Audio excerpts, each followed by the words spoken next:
March of that year, she laid 2 eggs. Now, this was the first time in history that a golden eagle had ever attempted to nest in captivity. And we certainly did not want to miss this event. Carefully, she rolled those eggs about. But it saddened us because we knew that she would be disappointed in just a few weeks because her eggs were not fertile. She didn't have a mate, and she would have to give up in disappointment. But then one morning, a sound drifted up from the valley down below that was going to change Lady's life, and as a matter of fact, it was going to change eagle history. Aha! He had an idea.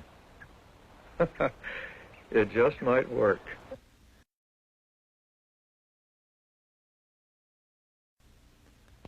And by now we were noticing an interesting behavior pattern on the part of Lady. Each time he would enter the nesting chamber, she would get up off of her eggs and go out and fly for a while.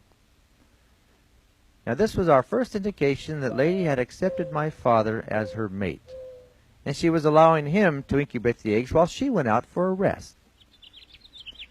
But while she's out on this flight, he removes those 2 infertile eggs, and he puts in the nest 1 very fertile goose egg. And then we waited to see just what would happen when she returned.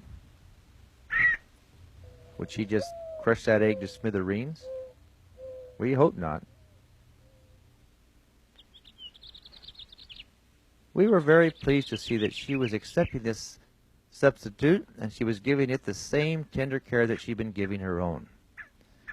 Carefully, she settled down on this egg for some very serious incubation.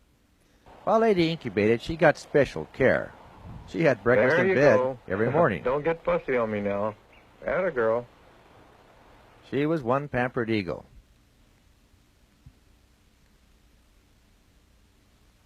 Boy, you sure want service, don't you? Here, have another bite. And then it happened. After 33 days, the egg began to hatch. And these are the actual sounds of the gosling and the eagle communicating. First the gosling, then Lady. An amazing communication link is established between these most unlikely of creatures. And as the gosling worked its way out of the egg, Lady is helping him, encouraging him. If he'd only known it was an eagle, he might not have been so anxious to get out. Finally, he's out, dried off, and what a sight. There is no gosling in history that ever had a safer place to hide than this one, I can assure you. Now, the first order of the day was breakfast, and here was going to be a real problem. Because Lady's trying to feed him as if he were an eaglet. Eaglets take the food right from the bill of the parents, but goslings don't. They feed themselves. And so he's refusing, and Lady is very frustrated.